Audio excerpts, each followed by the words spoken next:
toy na re-review natin for today. This is the Mini Action Series number 02 Voltes 5. And before we start, syempre, a special shout out muna sa Ken's Toyland. Pinadala nila ito dito sa atin para reviewin daw natin. And kung gusto nyo bisitahin or puntahan yung store mismo ng Ken's Toyland, nandyan yung Facebook page. Link nila sa description sa baba. And also if you are around Pasig area, puntahan nyo yung pinaka-physical store naman nila. Packaging niya sa harap and sa likod, sa side, on the other side, on top, and at the bottom. Yan. Pag na-unbox natin siya, ito lang ang meron tayo dito, yung kanyang manual. And makikita nyo ang ating main figures na naka-clamshell pa. So right now, i-unclam na natin yan. Dito sa kanyang clamshell, yung mga accessories lang na meron siya is, meron dito yung pang-weapon. Yan. And meron naman dito yung naka-close fist. Yan ang details niya. And we also have here yung open palm naman niya. And syempre, isa sa pinaka-accessories din niya, yung kanyang laser sword. Yan naman ang details niyan. Kuha-kuha din even yung handle.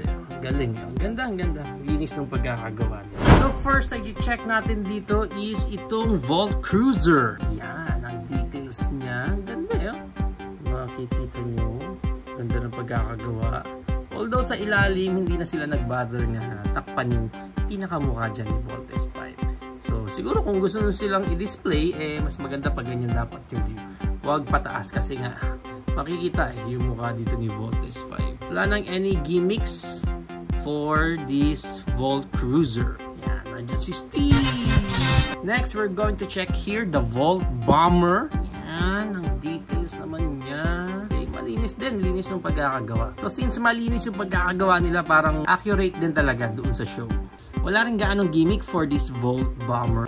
So nandito naman si Mark. Tahimik lang. Next na i-check natin dito ang Volt Panzer. Ang ganda rin ng details. Okay na okay. Nakuha din yung missile dito sa may tabi ng cockpit niya.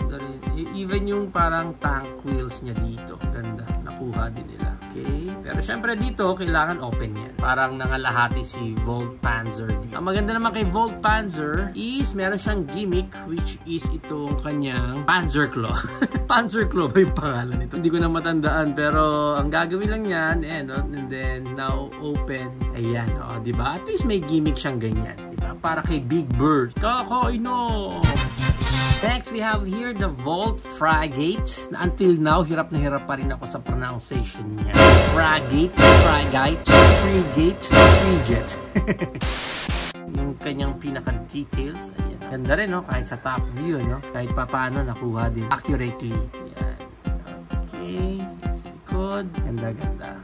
Okay. Wala nang any gimmick. Dito naman natin matatagpuan si Little John. And finally, we have here the Volt Lander. Ang ganda rin ng details niya kasi mas madami siya yung details na dito. Kaya parang mas maganda siyang ma-appreciate. Especially yung mga gulong dito. Kuha din nila. Ayan. Wala rin gaano ng gimmick dito kay Volt Lander. Dito naman si Jamie! Now, para sa kanilang Volt In, first, kunin muna natin itong Volt Cruiser. And then, ang pinakagagawin natin, ibababa lang natin tong head niya dyan. Then, pag nagawa na natin yan, this one, actually, itong peg na dyan, yung ball joint na doon, kailangan matanggal natin yan. Kasi, iaangat natin siya. Yan. So, medyo dahan-dahan lang talaga kasi medyo fragile din ito. Since maliit lang siya, medyo maninipis lang yung connection niya. Yan. Dapat magmukha siyang ganyan. Okay? And then, ito muna siya.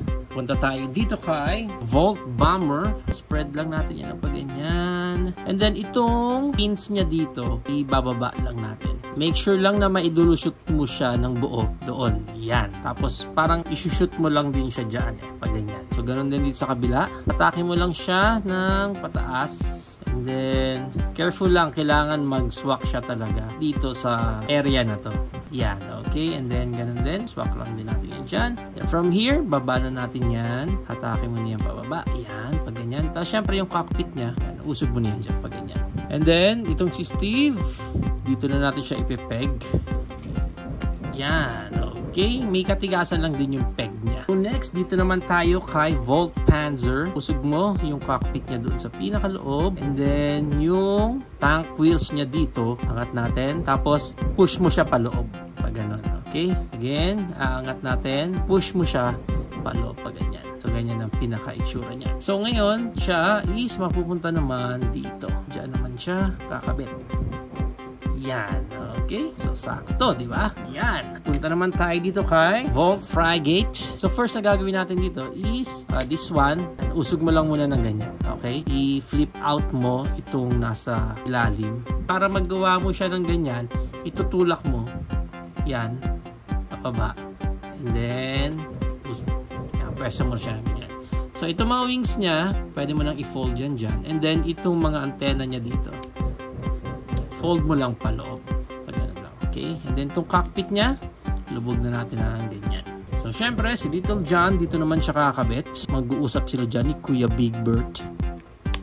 Yan. Then, lastly, dito naman kay Volt Lander. Yung antena niya, tago na muna natin yan. Kasi medyo, ito yung pinaka-fragile sa lahat. Kasi sobrang nipis niya. So, paghiwalay mo na siya. And then, this one, aangat na yan ganyan. So, ganun din dito sa kabila. Tatago lang yan. Ang galing, no? Even yung Volt in nila, kuhang-kuha din talaga doon sa cartoons. And from here, dito na natin siya ikakabit. Parang ipipin mo siya. Doon siya maglalak. Yan, okay? Pag nabuo mo na yan, pwede mo nang ilagay itong mga kamay niya. Yan, dito. Yan. Yan. Yan! Buo na natin si Voltes 5. Ka-ching! Now, para sa kanyang articulation, sad to say, dito sa head niya, wala kang ganong articulate dahil itong pinakabuong portion niya dito, nakaharang itong part ng jet niya. That's why even yung left and right niya, hindi mo gaanong magagawa. Wala rin siyang gaanong look up and look down. Not unless iaangat mo yan ng ganyan ng konti para maka-look lang siya ng left and right. So, para siyang may ponytail dito sa likod ng ulo niya. Pagdating sa shoulder niya, ayan ang kanyang arms wide open. Maganda rin. May articulation pa siya doon. So, pwede niya, I can feel it. So, naiikot din yan. Then, pagdating sa biceps niya, naiikot yan dyan, portion na yan. Then, yung kanyang elbow bent, yan. Double elbow bent din yan dyan. Pagdating sa hands, syempre naiikot yan. And then, wala nang articulation sa hands since napapalitan niya ng isang. Pagdating sa waist niya, wala rin siyang any articulation sa waist and even the ab crunch. Pero, yung kanyang Van Damme split, medyo limited lang din eh. Hanggang ganyan lang yung kaya niyang split. Kasi hindi naangat yung skirt niya dito. Yung high kick niya hanggang ganyan lang din. And yung back kick niya, wala na rin gaano kasi nga nakaharang na yung mga portions niya. Although pagdating dito sa articulation niya, yan o. Nakikita niya yan dyan. So naangat baba din yan. Dyan. So pwede mo lang din siyang ma-side ng konti. Pagdating sa knee bent, hanggang ganyan yung kanyang knee bent. And pagdating sa feet, pwede mo maingat ng ganyan. Although pwede mong ma-tiltage ng ganyan. So, ang iba pang gimmick nito is pwede mo matanggal itong chest area niya. And then, syempre, pag tinanggal yan, ibig sabihin nun, nilabas nila ang kanilang Laser Zord. So, alam na natin, pag nilabas na ni Voltes 5 ang kanyang Laser Zord, isa lang ang patutunguhan ng kalaban niya. Ang height ng mini action na Voltes 5 na to is around 6 inches. And if you are planning to buy this, ito mismong mini action Voltes 5 na to, before, ang pre-order price ito is around mga nasa 1.8 lang to 2K lang. And then right now, yung brand new niya ngayon, yung unopened pa, hindi pa nagagalaw, mga nasa around 5K, 6K na. Yung iba nga nakikita ko nasa 8K. Which is sobrang taas na nun. Pero I think a good price na nito is around mga nasa 3K to 4K. Yan. Pwede na. So there you have it now guys. Ito na ang ating mini action Voltes 5. What do you think of this mini action guys? Is it good for you or no for you? Whatever thoughts, please comment it down below. But for me, again, I think talagang kukuha ka nito for the sake lang na magkaroon ka ng Voltes 5 sa collection mo. So kung talagang gusto mong magkaroon ng icon sa collection mo, I think talagang swak na swak itong mini action na Voltes 5 na to. Kahit na medyo maliit siya, yung details niya and aesthetically speaking, talagang superb. Talagang ang ganda. It's like parang accuracy niya doon sa show, talagang kuhang-kuha din naman. Even yung pag nag-vault out sila, ang ganda rin nilang i-display. Even yung mga small details, talagang nakuha nila. Ang medyo downside ngayon sa akin is yung pinaka-articulation na niya. First of all, syempre, nakakahinayang na yung ulo niya hindi mo gaano ma-articulate. Although yung ibang parts niya is super articulated and then maganda yung playability niya. Pagdating dito sa part na to, sa may thigh part niya, medyo naging limited. Walang skirt na nauusog sa kanya, kaya kaharang yun. So, hindi mo rin siya gaanong maipoposing pagdating dito sa part lang na ito. But then again, hindi ko sinasabi na pangit siya, no? Kasi the looks, no? Talagang ang ganda rin. Ang ganda pa rin niya and parang alam mong ang sarap pa rin niyang i-display sa collection mo.